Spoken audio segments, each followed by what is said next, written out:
গ্রামের সিম্পল সাদাসিধা একটা মেয়ে বিয়ের পর স্বামীর সাথে শহরে চলে আসে, কিন্তু তার স্বামী তার সাথে চিট করে অন্য একটা মেয়ের সাথে রিলেশনে ছিল। মেয়েটি ঘুণক্ষরেও টের পায়নি একদম। আর যখন জানতে পারে এই সিম্পল মেয়েটা যে কতটা ভয়ানক হতে পারে, তা এই ভিডিওটি না দেখলে বুঝতেই পারবেন না। স্বামীকে নিজের হাতে খুন করার পর ইনভেস্টিগেশন করতে আসা পুলিশদের নাকে দড়ি দিয়ে ঘুরায়। কি ভাবছেন মেয়েটা কি ধরা পড়েছিল? তা না হলে শেষেই বা কি হয়েছিল? ধৈর্য সহকারে দেখতে থাকুন। বলছিলাম তামিল ভাষায় মুক্তি পাওয়া জেন্টেল ওমেন নামের মুভিটির কথা। সিনেমা শুরু হয় পূর্ণি নামের একজন মেয়েকে দেখিয়ে। পূর্ণি গ্রামের সাধারণ সিম্পল সাদাসিধা একটা মেয়ে। পূর্ণির হাজব্যান্ড অরবিন্দ এলআইসি ইন্স্যুরেন্স কোম্পানির এজেন্ট হিসেবে কাজ করে। প্রতিদিনের মতো আজকেও খুব ভোরে উঠে খাবার তৈরিতে ব্যস্ত পূর্ণি। অপরদিকে অরবিন্দ ফ্রেশ হয়ে পুজো শেষ করে বই পড়তে শুরু করে। এর একটু পর কাজেও বেরিয়ে পড়ে। অরবিন্দ এবং পূর্ণি দুজন দুজনকে খুব ভালোবাসত। পূর্ণির এমনিতেই কোনো চাহিদা ছিল না। সিম্পল জীবনযাপন, স্বামীর ভালোবাসা, এটাই তার জন্য যথেষ্ট ছিল। রাতে প্রতিদিনের মতো দেরি করে বাসায় ফিরে অরবিন্দ। ট্রাফিক জ্যাম, অফিসের কাজ, এরকম হাজারো বাহানায় উল্টাপাল্টা বুঝ দিতে থাকে পূর্ণিকে। পূর্ণি খুব সহজভাবেই সব মেনে নিচ্ছিল। আর নেবেই না কেন? অরবিন্দ তো তাকে খুব ভালোবাসে, তাকে সন্দেহ করার প্রশ্নই ওঠে না। অফিসের ফাঁকে ফাঁকে পূর্ণিকে নিয়ে ঘুরতেও যায়। এভাবে তাদের সুখের দিন কাটতেছিল। আজ পূর্ণি পাশের অ্যাপার্টমেন্টে থাকা একজন মহিলার বাসায় যায়। আসলে এই অ্যাপার্টমেন্টের সবাই এনাকে মামি বলে ডাকে। তার বাসাতে ছোট্ট একটা পার্টি রয়েছে। রান্নাঘরের বাল্বটা অনেক দিন থেকেই নষ্ট। মামি তার হাজবেন্ডকে বারবার বলার পরেও পাল্টে দিচ্ছে না, কিন্তু পূর্ণি নিমিষেই তা পাল্টে দেয়। যা দেখার পর মামি বলতেছিল তাকে, পুরুষদের কাজ আসলে পুরুষদেরই করা উচিত। পূর্ণি বলে, আমরা যদি সবসময় তাদের জন্য অপেক্ষা করি তাহলে কিভাবে চলবে? কিছু কাজ নিজেদেরও করা উচিত। এর কিছুক্ষণ পর কয়েকজন মহিলা তাদের সাথে জয়েন করে। স্বভাবতই কয়েকজন মেয়ে মানুষ এক জায়গায় হলে তাদের ফ্যামিলি, হাজব্যান্ড, শাশুড়ি সবাইকে নিয়েই কথা বলতে থাকে। তার ওই ধারাবাহিকতায় মহিলাগুলোর মাঝে একজন পূর্ণিকে জিজ্ঞেস করে, অনেক দিন তো হলো, এখন একটা বাচ্চা নেবার ব্যবস্থা করো। কিন্তু সবে মাত্র 3 মাস হলো তাদের বিয়ের। তাই কারো মতে আগে তো মজা করুক, বেবি হলে তো কাজ বেড়ে যাবে, ঝামেলাও বাড়বে। তবে মামি বলছিল, তোমরা যেই যাই বলো না কেন, দ্রুত ছেলে মেয়ে নেওয়াটাই ভালো। এতে সংসারে স্বামী স্ত্রীর মাঝে বন্ডিংটা বাড়ে। পূর্ণি চুপচাপ সব শুনছিল। পার্টি শেষে বাসাতে আসতেই দেখতে পায় ন্যান্সিকে। ন্যান্সি অরবিন্দের বন্ধু, বিয়েতে আসতে পারেনি, পাশের বাসাতেই থাকে। অরবিন্দ ন্যান্সির জন্য কফিও বানিয়ে নিয়ে এসেছে। অথচ সে বলতো, আমি গ্যাসের চুলাটিও জ্বালাতে পারি না, রান্না তো দূরের কথা। আবার ন্যান্সি যখন চলে যাচ্ছিল, অরবিন্দ তাকে হাঁক করে বাইরেই রেখে আসতে চায়। স্বামীর এরকম আচরণ দেখে মন খারাপ হয়ে যায় পূর্ণির। তবে কি করবে? সে ভেবেই নেয়, আমি তো গ্রামের সাধারণ মেয়ে, হয়তো শহরে এসব চলে। পাশের বাড়ির সেই মামিটি সকালে মন্দিরে যাওয়ার কথা বলেছিল পূর্ণিকে। পূর্ণি অরবিন্দকে মন্দিরের কথা বলতেই অরবিন্দ সোজা না করে দেয়। বলে, দেখো, বিল্ডিংয়ের অন্য মহিলাদের সাথে অতটা ঘনিষ্ঠ হওয়ার প্রয়োজন নেই।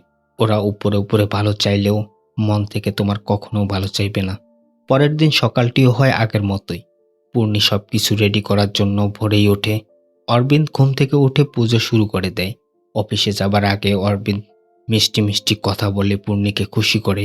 এরপর পূর্ণি যখন জামা কাপড়গুলো ওয়াশিং মেশিনে দিচ্ছিল, পূর্ণি একটু ব্যতিক্রম ধরনের গন্ধ পায় জামা থেকে। ঠিক তখন তার শাশুড়ি ফোন করে। আসলে এখানে অনেক দিন থেকেই আসা হয়েছে পূর্ণির, কিন্তু এখনো শাশুড়ির সাথে কথা হয়নি। তবে এখানে আসার পর অরবিন্দ এখনো পূর্ণির ফোনে রিচার্জই করে দেয়নি। অরবিন্দের মা 3 মাস হলো তার মেয়ের বাসায় গিয়েছে। অরবিন্দ সম্পর্কে পূর্ণিকে সে সাবধান করে দেয়। মুম্বাইয়ে বড় হয়েছে অরবিন্দ, এদিক সেদিক হলে ঠিক যেন সামলে নেয় পূর্ণি। রাতে খাবার সময় পূর্ণি বলে, আমার একটা ফ্রেন্ডের ছোট বোন ইন্টারভিউয়ের জন্য আসবে, আমরা কি তাকে কয়েকদিনের জন্য এখানে রাখতে পারি? ব্যাপারটা খুব স্বাভাবিকভাবেই নেয় অরবিন্দ। অরবিন্দ বলে, ফ্রেন্ডের মাঝে ফর্মালিটি কিসের, তাকে আসতে বলো, 1 সপ্তাহ থেকেও যাবে। তাছাড়াও আমি 3 দিনের জন্য অফিসের কাজে বাইরে যাচ্ছি, তোমার পাশে থাকার কেউ একজন হবে। পরের দিন সকালে দীপিকা গ্রাম থেকে আসে। অরবিন্দ তার সবকিছু গুছিয়ে নিচ্ছিল অফিসের ট্রিপে যাওয়ার জন্য। দীপিকাকে দেখে অরবিন্দের মনে কিছু একটা চলছিল। নাস্তার টেবিলে বসে পূর্ণিকে বলে, তোমার তো আজ মন্দিরে যাওয়ার কথা, চলো আমি তোমাকে সামনে নামিয়ে দেব। দীপিকার ইন্টারভিউ তো কাল, ততক্ষণে দীপিকা রেস্ট করুক। এরপর পূর্ণিকে নিয়ে অরবিন্দ নিচে নামে। গেট পর্যন্ত যাবার পরই অরবিন্দ তার মোবাইলটি খুঁজতেছিল। অরবিন্দ বলে, মোবাইলটি হয়তো আমি বাসাতেই ফেলে এসেছি। এদিকে দেরি হয়ে যাচ্ছে মন্দিরে যাবার। মন্দিরও পাশে। পূর্ণি একাই মন্দিরে যেতে চায় অটোতে করে। অরবিন্দ ফোনটি নেবার জন্য বাসাতেই ফিরে আসে আবার। দীপিকাকে বলে, আমার ফোনটা পাচ্ছি না। দীপিকাও তার ফোনটি খুঁজতে সাহায্য করে। অবশেষে ফোনটি পাওয়া যায়। অরবিন্দের চলাফেরা দেখেই মনে হচ্ছিল সে ফোনটি ইচ্ছে করেই রেখে গিয়েছে বাসাতে। এরপর অরবিন্দ দীপিকার কাছে পানি খেতে চায়। দীপিকা যখন পানি নেবার জন্য কিচেনে যায়, ধীরে ধীরে চুপি চুপি অরবিন্দ দীপিকার কাছে আসতে থাকে। দীপিকা তখনও বুঝতে পারেনি। যখন দীপিকা বুঝতে পারে, প্রচণ্ড ভয় পেয়ে যায়। তার হাতে থাকা গরম পানি অরবিন্দের মুখে পড়ে। অরবিন্দের পা স্লিপ করে ঠিক উল্টো পাশে পড়ে যায়। এতে অরবিন্দ মাথায় প্রচণ্ড আঘাত পায়। একেবারে নড়াচড়া বন্ধ করে দেয়। দীপিকা ভয়ে এক কর্নারে চুপচাপ বসে কান্না করতে থাকে। অরবিন্দ লাশের মতো মেঝেতে পড়ে আছে। এর কিছুক্ষণ পর পূর্ণি বাসাতে ফিরে। গাড়িটিও গেটের সামনেই রাখা, ঠিক যেখানে সে রেখে গিয়েছিল। ধীরে ধীরে সে রান্নাঘরে আসে। অরবিন্দকে এভাবে পড়ে থাকতে দেখে ভীষণ কান্না করতে থাকে সে। জাগানোরও চেষ্টা করে। দীপিকা বলছিল, আমি কিছু করিনি দিদি, জিজাই আমার পিছনে এসেছিল। এ সময় অরবিন্দের ফোনে কেউ একজন বারবার ফোন করছিল। নাম্বারটি সেভ করা এনা নামে। পূর্ণি ফোনটি রিসিভ করতেই এনা বলছিল, বেবি, আসার সময় আমার জন্য প্যাড নিয়ে আসবে। মনে হয় আমার পিরিয়ড শুরু হয়ে গেছে, আর দ্রুত আসবে, কিন্তু তোমার জন্য অপেক্ষা করছি। এসব শুনে পূর্ণি ভীষণ অবাক হয়ে যায়। মোবাইলের হোয়াটসঅ্যাপ মেসেজগুলো চেক করলে জানতে পারে অরবিন্দ এবং অ্যানা অনেকদিন থেকেই রিলেশনশিপে আছে। এমনকি বিয়ের পরেও তাদের রিলেশন কন্টিনিউ করছে। অফিসের কথা বলে তারা দুজন গোয়া ঘুরতে যাচ্ছিল। এমন সময় অরবিন্দ নড়াচড়া করে, তার জ্ঞান ফিরে। এতদিন থেকে অরবিন্দ তার সাথে প্রতারণা করছে। পূর্ণি যেন বিষয়টা মেনেই নিতে পারছিল না, পাগলের মতো হয়ে যায়। অরবিন্দকে জবাই করে ফেলে। আর এবার সত্যি সত্যি অরবিন্দ মারা যায়। এসব দেখার পর দীপিকা আরও বেশি ভয় পেয়ে যায়। ঠিক এই সময় দরজায় কেউ একজন নক করে। দ্রুত শরীরে লেগে থাকা রক্তগুলো পরিষ্কার করে। দরজা খুলতেই দেখতে পায় ওয়াচম্যান। এ সময় ওয়াচম্যান তাকে জানায়, স্যার হয়তো ভুলবশত গাড়িটা গেটের সামনে পার্ক করেছে। দয়া করে স্যারকে বলুন গাড়িটা সরাতে, সবারই প্রবলেম হচ্ছে। অরবিন্দের নিথর দেহটি রান্নাঘরের মাঝে তখনও পড়ে আছে। পূর্ণি নিজেই আসে গাড়িটি পার্ক করার জন্য। গ্রামে থাকা অবস্থায় পূর্ণি ট্রাক্টর চালাতো। সেই অভিজ্ঞতা কাজে লাগিয়ে গাড়িটি ঠিকঠাক ছোট্ট একটা জায়গাতে পার্কিং করে সুন্দরভাবে। এরপর উপরে গিয়ে অরবিন্দের লাশটি ফ্রিজে রেখে দেয়। দীপিকা তাকে সাহায্য করছিল। মেঝেতে লেগে থাকা রক্তগুলোও ভালোভাবে পরিষ্কার করে। দেখে মনেই হচ্ছিল না কিছুক্ষণ আগে এখানে কাউকে মেরে ফেলা হয়েছে। একদম ঠিকঠাক লাগছিল সবকিছু। ড্রয়িং টেবিলে বসে থেকেই রাতটি কেটে যায় তাদের। পরের দিন সকালে দীপিকার ইন্টারভিউ। পূর্ণি দীপিকাকে জাগিয়ে নাস্তা তৈরি করার জন্য কিচেনে চলে যায়। এত কিছুর পরও পূর্ণিকে এতটা স্বাভাবিক দেখে দীপিকা অবাক হয়ে জিজ্ঞেস করে, তুমি কেমন করে এতটা স্বাভাবিক হতে পারো? আমরা পুলিশকে সব বলে দেই। আমার প্রচণ্ড ভয় লাগছে। এসব শুনে পূর্ণি বলে, দেখো, পুলিশকে বলে কোনো লাভ নেই। উল্টো সমাজ আমাদেরকেই দোষ দেবে। সবাই তোমাকে বলতে থাকবে, তুমি এমন ছোট ছোট কাপড় কেন পরেছিলে? দীপিকা বারবার নিজেকে দোষ দিয়ে বলতেছিল, সরি দিদি, এখানে আসাটাই আমার ভুল হয়েছে। পূর্ণি বলে, দেখো, এতে তোমার কোনো দোষ নেই। যা হবার তো হয়ে গেছে। এগুলো বাদ দিয়ে তুমি তোমার ইন্টারভিউতে ফোকাস করো। ইন্টারভিউ শেষে সোজা গ্রামে চলে যাবে। এখানে যা হয়েছে তা নিয়ে কখনো ভাববে না, আর কাউকে কিছু বলবে না। দীপিকাকে সব কিছু বোঝানোর পর পূর্ণি গোসলে চলে যায়। ঠিক এই সময়ে ন্যান্সি আসে। দীপিকা ন্যান্সির কথা পূর্ণিকে বললে পূর্ণি তাকে ঘরেই থাকতে বলে। ন্যান্সি অরবিন্দের কথা জিজ্ঞেস করে। পূর্ণি তাকে জানায় সে অফিসের কাজে 3 দিনের জন্য বাইরে গিয়েছে। যা শুনে ন্যান্সি চলে যায়। এরপর পূর্ণি দীপিকাকে ইন্টারভিউ দেওয়ার জন্য নিয়ে যায়। ইন্টারভিউ শেষে পূর্ণির কথা মতো দীপিকা সোজা গ্রামে চলে যায়। পূর্ণি বাসাতে ফিরে আসে। এভাবে আরও 2 দিন কেটে যায়। নিচতলার সেই মামিটি ফোন করে পূর্ণির কাছে জিজ্ঞেস করে, 2 দিন থেকে আমি তোমার কোনো খোঁজ পাচ্ছি না। সকালে দুধ দিয়ে যাওয়া লোকটি বারবার ডাকলেও তুমি সাড়া দাও না। আসলে কি হয়েছে? পূর্ণি উত্তরে বলে, কিছু না।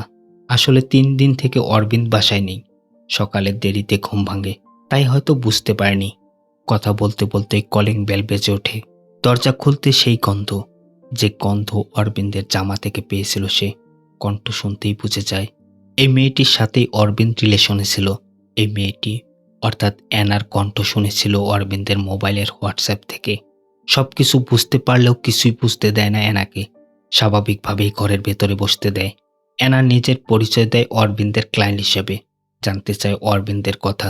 বারবার ফোন করেও তাকে পাচ্ছে না। পূর্ণি জানায় 3 দিনের কথা বলে বাইরে গিয়েছে সে। সাধারণত কাজে থাকা অবস্থায় তার ফোন কখনো ওঠায় না। এনাও বলে আমাকেও 3 দিনের কথা বলেছে, কিন্তু 3 দিন তো পার হয়ে গেছে। অরবিন্দের নিখোঁজ হওয়ার ব্যাপারে পূর্ণির যেন কোনো মাথা ব্যথাই নেই। উল্টো জিজ্ঞেস করে, অরবিন্দকে কি প্রয়োজন? আপনি যেহেতু ঘর পর্যন্ত এসেছেন, নিশ্চয়ই জটিল কিছু হতে পারে। না, তেমন কিছু না।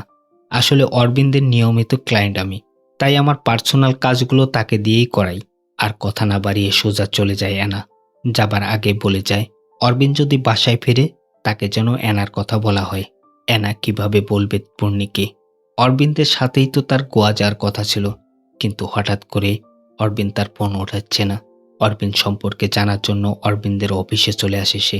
অরবিন্দ এবং এনা সম্পর্কে অরবিন্দের বন্ধুটি ভালোভাবে সব জানত, কিন্তু অরবিন্দ কয়েকদিন থেকে অফিসে আসছে না। এর বেশি কিছু জানে না সে। এনা যে অরবিন্দের বাসায় গিয়েছিল এটা শোনার পর তাকে বকে। এমন হুটহাট করে বাড়িতে যাওয়াটা একদম ঠিক হয়নি তার, যেহেতু অরবিন্দ ফ্যামিলি পারসন। সময় পেলে অরবিন্দ ঠিকই যোগাযোগ করবে তার সাথে, কিন্তু অরবিন্দ কোথায় গেলে এনাকে ঠিকই বলবে। তবে কি অরবিন্দ তাকে ধোঁকা দিচ্ছে? এরপর এনা প্রতিদিন অরবিন্দের বাসার নিচে আসে। পূর্ণিও বিষয়টা খেয়াল করে। একদিন রাতে এনা যখন বাসার নিচে দাঁড়িয়ে বারবার অরবিন্দকে ফোন করছিল, পূর্ণি তখন ফোনটি পিক আপ করে। পূর্ণি কথা বলার আগেই এনা বলছিল, কি হয়েছে তোমার? বারবার ফোন করার পরও কেন ফোন ওঠাচ্ছ না? তখন পূর্ণি বলে, হ্যালো ম্যাম, আমি পূর্ণি, অরবিন্দের ওয়াইফ। এনা তখন কি বলবে বুঝতে পারছিল না। গাড়ি পাংচার হয়েছে এরকম একটা বাহানা বানায়। তবে যাই বলুক, পূর্ণি তো সবকিছু আগে থেকেই জানে। এখান থেকে সিন ফ্ল্যাশব্যাকে চলে যায়। সেদিন সানডে ছিল। এনা ছবি আঁকছে, অরবিন্দ সেখানে। এ সময় অরবিন্দের মা ফোন করে, জিজ্ঞেস করে কোথায় আছো? অরবিন্দ জানায় অফিসের কাজে বাইরে আছি। গ্রামের সহজ সরল পূর্ণি অরবিন্দের মিথ্যে কথা বুঝতে না পারলেও মা ঠিকই বুঝতে পেরেছে। অনেক ঝাড়ি দিয়ে বলে, সানডেতে কিসের অফিস? আমাকে মিথ্যে বলো না। ওই মেয়েটার বাসাতেই আসো, তাই না? অর্থাৎ এনা সম্পর্কে অরবিন্দের মা আগে থেকেই জানত। এনার চলাফেরা, কথাবার্তা তার একদমই পছন্দ হতো না। সে তো সবসময় চাইতো তার ছেলে অরবিন্দের বউ হবে গ্রামের সিম্পল সাধারণ সাদামাটা একটা মেয়ে। তাই তো গ্রামের অনাথ এবং সুশীল মেয়ে পূর্ণির সাথে তার বিয়ে করিয়ে দেয়। অরবিন্দকে সে সাবধান করে দেয় পূর্ণিকে যেন সে না ঠকায়। এনাও যদিও জানতো অরবিন্দের মা তাকে পছন্দ করে না। এ সময় এসব কথা শুনে তার মন খারাপ হয়ে যায়। অরবিন্দ তাকে খুব সুন্দরভাবে ম্যানেজ করে, বলে পূর্ণিকে সে এখন পর্যন্ত টাচ করেনি। তার আসল ভালোবাসা তো সেই। পূর্ণিকে তো সে মায়ের চাপে বাধ্য হয়ে বিয়ে করেছে। অপরদিকে অরবিন্দ পূর্ণির সাথে এমন ব্যবহার করত, সেজন্য পূর্ণিকে অনেক ভালোবাসে। এদিকে আবার এনার সাথেও রিলেশনশিপে আছে। এভাবে আরো 2 দিন কেটে যায়। তবুও অরবিন্দের কোনো খোঁজ না পেয়ে এনা থানাতে আসে। ইন্সপেক্টরকে বলে, অরবিন্দ নামের একজন এলআইসি ইন্স্যুরেন্স এজেন্ট, যাকে আমি 5 লাখ টাকা দিয়েছি, 3 দিনের মধ্যে কল করবে এরকম বলেছিল, কিন্তু 3 দিন পার হয়ে গেছে। আমি তাকে ফোনেও পাচ্ছি না। ফোনে রিং হলেও রিসিভ হচ্ছে না। ইন্সপেক্টর জিজ্ঞেস করে, আপনাকে কি অরবিন্দ কোনো রিসিভ বা টাকা দেবার কোনো ফর্ম দিয়েছে? এনা জানায় না। অরবিন্দকে টাকা দেওয়ার কোনো প্রমাণ ছিল না তার কাছে। এনা কমপ্লেনও করতে চাচ্ছে না। সে শুধু জানতে চায় অরবিন্দ কোনো বিপদে পড়েছে কিনা। ইন্সপেক্টর একবার পার্সোনাল ইনকোয়ারি করে দেখতে চায়। পরের দিন ইন্সপেক্টর অরবিন্দের বাসায় আসে। পুলিশ দেখে কিছুটা ঘাবড়ে গেলেও পূর্ণি পরক্ষণে নিজেকে সামলে নেয়। ইন্সপেক্টর জিজ্ঞেস করে, অরবিন্দ কি বাসায় আছে? থাকলে ডাকুন প্লিজ। ছোট্ট একটা ইনকোয়ারি। পূর্ণি জানায় সে তো 3 দিনের কথা বলে অফিসের কাজে বাইরে গেছে, কিন্তু এখনো ফিরেনি। আমাকে ফোন করে তেমন কিছু জানায়ও নি। আসলে অরবিন্দ কাজে থাকলে কখনো ফোন করে না। পূর্ণির ব্যবহার ইন্সপেক্টর এবং কনস্টেবলের কাছে স্বাভাবিকই লাগছিল। এদিকে আবার পূর্ণি যে গ্রাম থেকে এসেছে, ইন্সপেক্টরের বাসাও সে গ্রামে। কথায় কথায় তাদের পরিচয় হয়। এ সময় পূর্ণির মাথা ঘুরতে শুরু করে। ইন্সপেক্টর আর কথা না বাড়িয়ে সেদিনের মতো চলে যায়। পূর্ণিকেও এনার কথা কিছুই বলে না। পরের দিন এনা ইন্সপেক্টরের সাথে দেখা করে জিজ্ঞেস করে, স্যার, কোনো খবর পেলেন? ইন্সপেক্টর জানায়, আসলে ইনকোয়ারিতে তেমন কোনো অস্বাভাবিক কিছু দেখলাম না। আরও 1 সপ্তাহ ওয়েট করে দেখি আমরা। এনা আবার রেগে যায়। একটা মানুষ 1 সপ্তাহ থেকে গায়েব, এরপরও আপনি বলছেন আরও 1 সপ্তাহ ওয়েট করতে। অরবিন্দ নিখোঁজ হওয়ার ব্যাপারে তার স্ত্রীর কোনো চিন্তা নেই।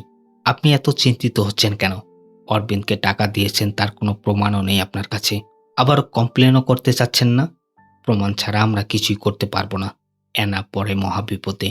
সে সবকিছু খুলেও বলতে পারছে না, আবার অরবিন্দকেও খুঁজেও পাচ্ছে না। পূর্ণি সেদিন হসপিটালে গিয়েছিল। এদিকে ইন্সপেক্টর আবার ইনকোয়ারির জন্য আসে। পূর্ণি বাসায় না থাকায় নিচেই অপেক্ষা করছিল। ঠিক এই সময়ে পূর্ণি চলে আসে। পুলিশের সামনে আসতেই পূর্ণির হাত থেকে মেডিকেল রিপোর্টগুলো পড়ে যায়। আসলে এগুলো ছিল তার প্রেগন্যান্সি রিপোর্ট। ইন্সপেক্টরকে বলতে শোনা যায়, অ্যানা নামের একজন মেয়ে বলছে অরবিন্দ তার ৫ লাখ টাকা নিয়ে নিখোঁজ হয়েছে। আসলে আমরা অরবিন্দের মোবাইল ট্র্যাক করলে এই পার্কিং এরিয়াটিই দেখাচ্ছে। পূর্ণি অরবিন্দের গাড়ির চাবিটিতে থাকে। অনেকক্ষণ খোঁজাখুঁজির পর গাড়ির সিটের নিচ থেকে অরবিন্দের ফোনটি পাওয়া যায়। কিন্তু অ্যানা যখন কল করেছিল, এই ফোনটি তো পূর্ণির কাছেই ছিল। পরবর্তীতে পূর্ণি আবার কারের মাঝেই মোবাইলটি রেখে দিয়েছে। পুলিশের সামনে এমন একটা ভাব নেয় যেন সে কিছুই জানে না। এরপর পুলিশ অফিসার পূর্ণিকে আবার জিজ্ঞাসাবাদ শুরু করে, আসলে পূর্ণি অরবিন্দের কোনো ফ্রেন্ডকে চেনে কিনা, ইত্যাদি ইত্যাদি। কিন্তু বিয়ের মাত্র কয়েক মাসই হয়েছে। অরবিন্দ তাকে কোথাও নিয়ে যায়নি, এমনকি কারো সাথেই পরিচয় করিয়ে দেয়নি এখনো। এমন সময় ন্যান্সি আসে। পূর্ণি সহজ সরল হলেও ন্যান্সি ছিল তার উল্টো। পুলিশকে ৭-৫টা শুনিয়ে দেয়। বিনা লেডিস অফিসার ছাড়া কেমন করে একটা মেয়েকে তারা জিজ্ঞাসাবাদ করছে। মানি লন্ডারিং বা যা কিছু হয়ে থাকুক, আপনাদের উচিত অফিসে খোঁজ করা। এরপর অফিসাররা আর কথা না বাড়িয়ে চলে যায়। পরের দিন ইন্সপেক্টর অ্যানাকে জিজ্ঞাসাবাদের জন্য ডাকে। কিন্তু অবাক করা বিষয় হলো, এনা একা আসেনি, সাথে একজন উকিলকে নিয়ে এসেছে। বিষয়টা অদ্ভুত লাগছিল ইন্সপেক্টরের কাছে। ইন্সপেক্টর বলে, সেদিন তো আপনি খুব ইনোসেন্টভাবে আমাদের কাছে এসেছিলেন, কিন্তু এই ফোনের মাধ্যমে আপনার সাথে অরবিন্দের সম্পর্কের কথা আমরা জেনে গেছি। এনা অস্বীকার করে না, বলে অরবিন্দের বিয়ের আগে থেকেই আমরা রিলেশনে আছি। আমি তাদের বিবাহিত জীবনে আসিনি, বরং পূর্ণি আমাদের দুজনের মাঝে এসেছে। পুলিশ অফিসারের সন্দেহটা এবার এনার দিকে যাচ্ছে। এনার সাথেই তো অরবিন্দের গোয়া যাওয়ার প্ল্যান ছিল। এমনও তো হতে পারে অরবিন্দ এনাকে বাদ দিয়ে তার স্ত্রীর সাথে সিরিয়াস হতে চাচ্ছে। এজন্য এনা অরবিন্দকে কোথাও ডেকে নিয়ে মেরে ফেলেছে, আর নিজে বাঁচার জন্য থানাতে এসেছে কমপ্লেন করার জন্য। এছাড়াও প্রথমে অরবিন্দ এবং এনার সম্পর্কের কথা এনা ইন্সপেক্টরের কাছে গোপন রেখেছে। এসব ব্যাপারে যখন তাদের তর্ক হচ্ছে, তখন অ্যাসিস্ট্যান্ট কমিশনার বেরিয়ে আসে। জানতে চায় সমস্যার কথা। পুলিশ অফিসার সবকিছুই খুলে বলে, কিন্তু উল্টো কমিশনার তাকেই উল্টাপাল্টা শুনিয়ে দেয়। বলে, তুমি কেন অরবিন্দের ওয়াইফকে সন্দেহ করছো না? তোমার সাথে কি তার অবৈধ সম্পর্ক আছে নাকি? এসব শোনার পর ইন্সপেক্টরের ভীষণ মন খারাপ হয়ে যায়। অ্যাসিস্ট্যান্ট কমিশনারের দুর্ব্যবহার সম্পর্কে কনস্টেবলের সাথে কথা বলছিল। আসলে কমিশনার ছিল দুশ্চরিত্রের। সুন্দর কোনো মেয়ে দেখতে পেলেই নানা বাহানায় পিছনে পিছনে ঘুরতে থাকে। পরের দিন কমিশনার পূর্ণিকে ডাকে জিজ্ঞাসাবাদ করার জন্য। জানতে চায় অরবিন্দ কোথায়। পূর্ণি কনফিডেন্সের সাথে উত্তর দেয়, অফিসের কাজে ৩ দিনের কথা বলে বাইরে গেছে, কিন্তু তারপর আমি কিছুই জানি না। তবে আপনারা প্রতিদিন যেমন নতুন নতুন কথা বলছেন, আমার স্বামী টাকা নিয়ে পালিয়েছে, কিন্তু আমার স্বামী এমনটা নয়। কমিশনার তখন বলে, তোমার স্বামীও তোহা তুলসীর পাতা নয়, যতটা ভালো তুমি তাকে ভাবছো। তোমার সাথে বিয়ের পরও তার এক্সট্রা অ্যাফেয়ার আছে। পূর্ণি এমন একটা ভাব করে সে যেন কিছুই জানে না। সে এসব কিছুই বিশ্বাস করে না, এমনকি ফোনের প্রমাণও নয়। অরবিন্দ এসে বললে তবেই সে বিশ্বাস করবে। এদিকে অ্যানা তার মায়ের কবরের পাশে দাঁড়িয়ে ফাদারের কাছে সবকিছুই খুলে বলে। ফাদার তাকে সাজেস্ট করে, তুমি এখন নতুন কাউকে খুঁজে জীবন গুছিয়ে নাও। মিছিমিছি বিবাহিত মানুষের পিছনে পড়ে থেকে লাভ কি? কিন্তু অ্যানা অরবিন্দকে এতটাই ভালোবাসে যে সে তাকে বলতেই পারছে না। এদিকে রাত্রেবেলা হঠাৎ পূর্ণির পেটের ব্যথা শুরু হয়। প্রচণ্ড ব্যথায় মেয়েটা কাতরাচ্ছিল বিছানায়। নিমেষেই বিছানা রক্তে ভিজে যায়। আসলে পূর্ণির মিসক্যারেজ হয়, যার পর সে ভীষণ উদাস হয়ে যায়। বেঁচে থাকা শেষ সম্বলটুকুও আজ শেষ। সকালবেলা অ্যানা আসে তার সাথে দেখা করার জন্য। এখন অ্যানা এবং অরবিন্দের রিলেশন সম্পর্কে সবাই জানা। পূর্ণি আজ খোলামেলাই কথা বলে। জানতে চায়, তোমরা দুজন দুজনকে খুব ভালোবাসতে, তাই না? তাহলে অরবিন্দ কেন আমাকে বিয়ে করলো? এতদিন থেকে অরবিন্দ আমার সাথে ভালোবাসার যে অভিনয় করেছে, আমি বুঝতেছি না। অরবিন্দ তোমাকে ধোঁকা দিয়েছে নাকি আমাকে? এখনো অ্যানা ভীষণ ভালোবাসে অরবিন্দকে। সে বলে, অরবিন্দ এমন মানুষ নয়, তার ভালোবাসা আমাকে এখনো সেফ ফিল করায়। আমার মা কখনো আমাকে বাবা সম্পর্কে বলেনি। আমি জানি না আমার বাবাকে। এজন্য আমি একটা কমপ্লিট ফ্যামিলি চেয়েছি। অরবিন্দ আমাকে কথা দিয়েছিল তোমাকে ডিভোর্স দিয়ে আমাকে বিয়ে করবে। আমি আমার ছেলেমেয়েদের আমার মতো করে বড় হতে দেব না। কাঁদতে কাঁদতে আরো বলে সে, আমি তোমার থেকে অরবিন্দকে কখনোই আলাদা করব না। শুধু এটা বলে দাও অরবিন্দ কোথায় আছে, কেমন আছে। প্রতিটা প্রেগনেন্ট মেয়েদের সমাজে অনেক সম্মানের চোখে দেখা হয়। তুমি তো কারো স্ত্রী, কিন্তু আমাকে সমাজ কোন চোখে দেখবে পূর্ণি বুঝে যায় অ্যানাও প্রেগনেন্ট। এরপর অ্যানা কাঁদতে কাঁদতে বাসায় ফিরে আসে। রাতে কমিশনার তার সাথে দেখা করার জন্য যায় বাসাতেই। ধীরে ধীরে কমিশনারের কুমতলব প্রকাশ পেতে থাকে। অ্যানার কাছাকাছি যেতে চায়, কিন্তু অ্যানা তাতে বাধা দেয়। কমিশনার প্রচণ্ড ক্ষিপ্ত হয়, বলে তোর তো অরবিন্দের সাথে শুতে প্রবলেম নেই, আমার বেলায় কেন উল্টো? অরবিন্দের থেকে আমি তোকে বেশি খুশি করব। বাধা দেবার পরও সে অ্যানার সাথে জোর জবরদস্তি শুরু করে। কিছুক্ষণ পর পূর্ণি আসে তার বাসাতে। প্রথম অবস্থায় অ্যানার কথা শোনার পর পূর্ণির ভীষণ রাগ হলেও এখন অ্যানার কথাগুলো শুনে পূর্ণির ভীষণ খারাপ লেগেছে। পূর্ণি বলে, আমি যদি অশিক্ষিত হতাম তাহলে হয়তো সব দোষ তোমাকেই দিতাম। তুমি আমার স্বামীকে ভুলিয়ে ভালিয়ে তোমার কাছে রেখেছ। আমরা সবসময় পুরুষদের দোষটা গোপন রেখে মেয়েদেরকেই দোষ দিই। দেখো, আমি এটা জানি না অরবিন্দ আমাদের দুজনের মাঝে কাকে ভালোবাসতো, কিন্তু এটা তো ঠিক সে আমাদের দুজনের সাথেই প্রতারণা করছে। এমন প্রতারক বাবার থেকে তোমার বাচ্চা বিনা বাবার পরিচয়ে বড় হোক, এটাই ভালো। আমি তোমাকে মাফ করার কথা ভাবছিলাম, কিন্তু এখন আমি তোমার বাচ্চার কাছে ক্ষমা প্রার্থনা করছি, কেননা আমি তোমার বাচ্চার বাবাকে মেরে ফেলেছি। এটা শোনার পর অ্যানার প্রচণ্ড কাশি শুরু হয়। পূর্ণি এনাকে পানি দেবার জন্য ফ্রিজটা যখন খোলে, এখান থেকে কমিশনারের লাশ বেরিয়ে আসে। কিছুক্ষণ পূর্বে যখন কমিশনার এনাকে টর্চারিং করছিল, তখন ভুলবশত এনার হাতে কমিশনার মারা যায়। এরপর তারা দুজনে মিলে কমিশনারের লাশ অনেক দূরে ফেলে আসে। কয়েক মাস কেটে যায়। ইন্সপেক্টর পূর্ণির বাসাতে আসে। ইন্সপেক্টর পাশে একটা কাজে এসেছিল, হাতে সময় ছিল, তাই পূর্ণির সাথে দেখা করতে এসেছে। পাশাপাশি সে পূর্ণির হাজবেন্ডকে খুঁজে না পাবার জন্য ক্ষমাও চেয়ে নেয়।